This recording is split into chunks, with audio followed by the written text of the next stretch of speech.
Howdy, folks, and welcome back. All right. So I got a wild hair today on my way home from work, thinking, it's been a while since I fired up the old TD9.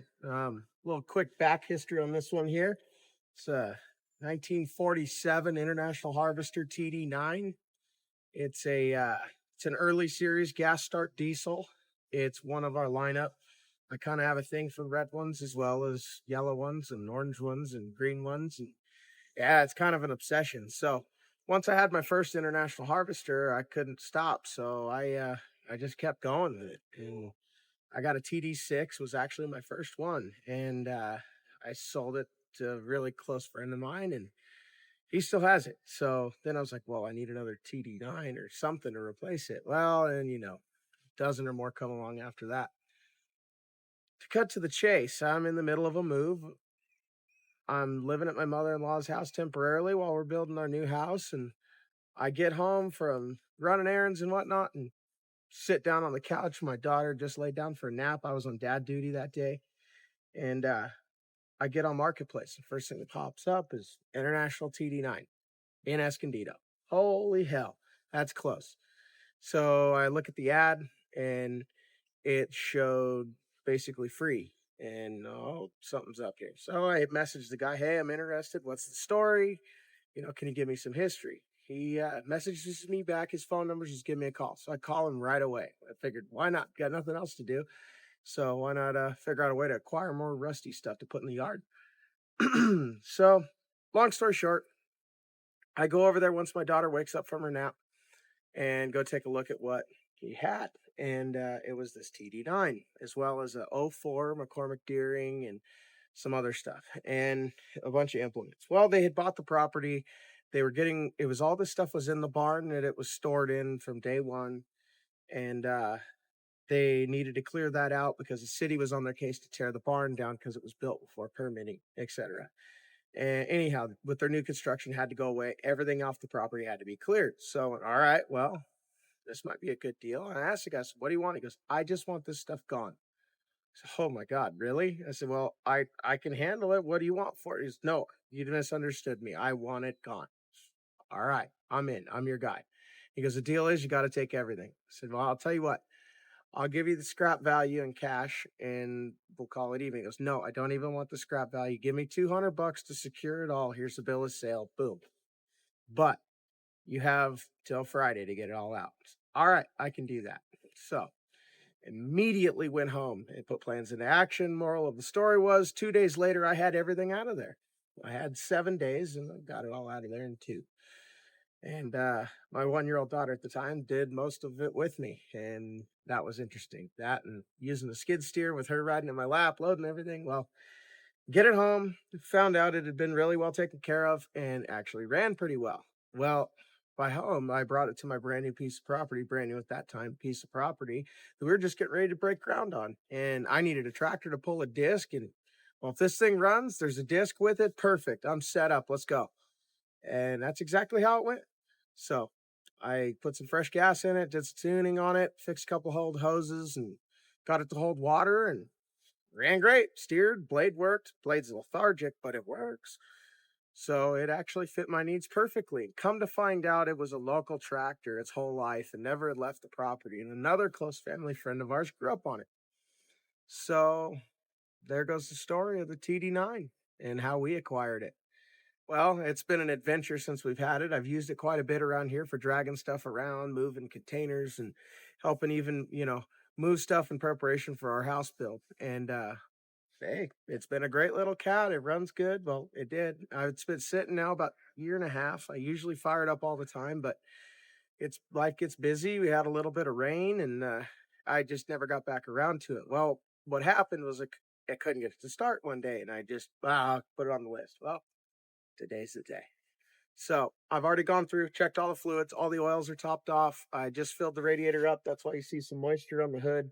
Unfortunately, old International Harvester in their infinite wisdom used a stamped steel filler neck on the radiator on a cast iron tank. So when the cast iron rusts underneath the steel, it actually wedges it off. You lose your cap. Common issue on these. Trying to figure out a solution for that. So that's something I'm working on in the shadows because there's a lot of these tractors here that need it. Well, everything's good to go. I got a battery that I'm hoping is fresh. I just threw some fresh gas in it, and I found that I didn't have any fuel delivery to my sediment bowl. So I popped the sediment bowl off, cleaned it out real quick, wiped it out, blew it out with some of my favorite brake cleaner from O'Reilly Auto Parts. No, that is not a plug. It's just where I go. And basically clean all the stuff out of the gas, the remnants of our gas, our lovely Southern California gasoline compared to what I used to get when I lived in Arizona. It was, yeah, this stuff's terrible. You leave it sit for a couple of months, it turns to just jelly, or sometimes you don't even want to know what it turns to, like a powdery stuff. Well, it's a pain to clean, and the only thing seems to touch it is brake clean. And well, cleaned it all out, got it flowing good, got fuel to the carburetor. Now, fingers crossed, we don't have to pull the magneto open and follow the points, which is a very common issue on these old IH gas to diesels. So let's throw the battery in it and give her hell.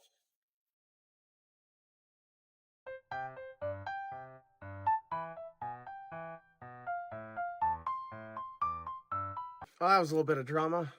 Went to put a battery in it, didn't even think to check it ahead of time. And of course, I left an old one in it, and it's deader than hell. And cables need a little help. So cleaned them up, tightened them up real quick. Favorite tool ever for cleaning battery terminals and actually everything. I have a bunch of different ends for it for my impact driver, and it works great.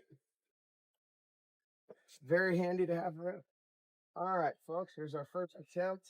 This thing's a little awkward to try to start with the seat in it. Choke it.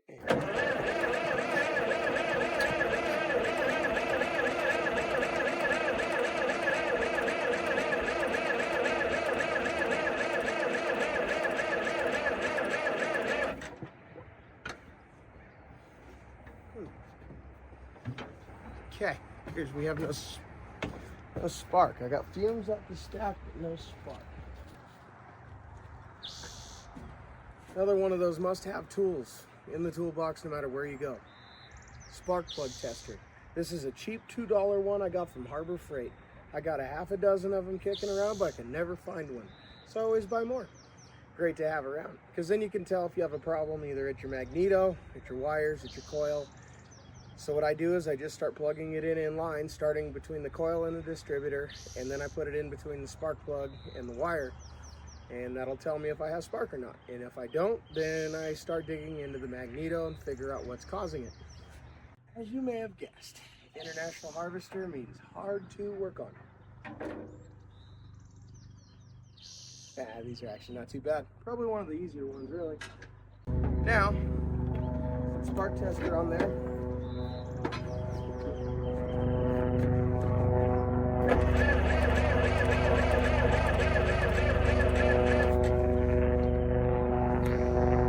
End of the world. So, you know what that means. Magneto time. Do a quick walk around of this. It looks like I don't have spark, so might be a little more than I can dig into in just a, 20-30 minute span. It's usually about what it takes to get one of these running. Well, at least I think that's what it is. My wife says it's more like an hour and a half, but that is what it is. Terrible judge of time I am. Give you an idea of what this looks like. See, with a blade on these, they're an absolute bear to work on. That's one thing International Harvester, they didn't build their own blades, so it was kind of whatever the dealer would add on or whatever the farmers built, and some of them are built pretty well. This one's done well, but horrible to work on. Anyhow, there's the magneto right there. So this is standard H4. It's a, common International Harvester 4-cylinder magneto, very common on all International Harvester gas tractors, gas start diesel tractors, etc. Now, here's where it gets tricky. So if you have a gas start diesel, and I keep saying that, probably need to refresh on that. This is not pony start. This starts on gasoline, and then you switch the lever here on the dash, and that opens a third valve in the head. And that allows it to run with an open combustion chamber, which lowers the compression ratio and opens the spark plugs on this side to the combustion chamber. And there's a carburetor and a magneto and everything affiliated right here on this side. Now we go over to this side. And we have, fortunately, this one has an American Bosch, because Way better injection pump. The International Harvester ones, they work, but they're terrible. So we got lucky. American Bosch injector pump. You see the lines go up to the top here. Injectors on this side. Pre-combustion chambers in here for the diesel injection side. Now, part of this linkage here is right here. So when you switch the lever, it switches the compression valves. It closes 2 butterflies in the intake. And then it also will close and open the valve, the third valve in the head, which controls the compression and if the spark plugs are open to the combustion chamber or not. So there's quite a lot of linkages to adjust and kind of get just right. I've had a couple of them out of adjustment, and it's a bear to get them back, but after you've done one, you can do them all, and they're all pretty much the same. This is a TD9, there's 2 TD6s, and there's a TD14 behind me. Looking for a TD18. I have a T6, now I'm looking for a TD18. That's next on the list. And I have a T9, that's sitting at the other side of the yard. We'll visit that on another day. But you'll see this manifold's long and tubular. Inside of this manifold here is the runners, and then there's separate runners for the carburetor.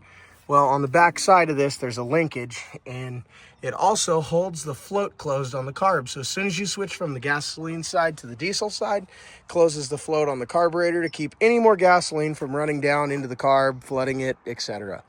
Although it only holds like a gallon maybe of gas, half gallon, you still don't want any of that in your oil. So these old cork floats and these things are less than reliable on their best days. Fortunately, there are some good remanufactured ones that are made out of some sort of polymer, but as usual, California gas eats everything. And I don't say that as a political issue, it's just a matter of fact. They add ethanol to the gasoline here, and it eats everything it comes into contact with. So just one of those fun facts about the petroleum industry. Anyhow, all right, well, we're gonna have to tear into this. I'm gonna have to do that tomorrow, and we'll do an update video on it as we go. But just give you an idea of my nice working quarters in here. So you gotta pop the cap off right there. And there, distributor cap's off. Now, oh yeah, blade beam. Look at that. Some awesome access right there. Then there's your rotor. Always make sure these are clean, all the contacts are clean. This one actually looks pretty new. I must have replaced it not too long ago. Oh yeah, that's a good healthy cap. Ugly on the outside, don't ever judge it by its outside, because it's the inside what matters. Well, I'm gonna pull the point cover off, and we'll go from there, see what we can find. Once we get that open, cleaned up, we'll readjust the points. I believe it's 20 thousandths is the proper gap. But we're running a little low on daylight here, so don't think it's going to happen today, unfortunately. But stay tuned. This one's going to get exciting.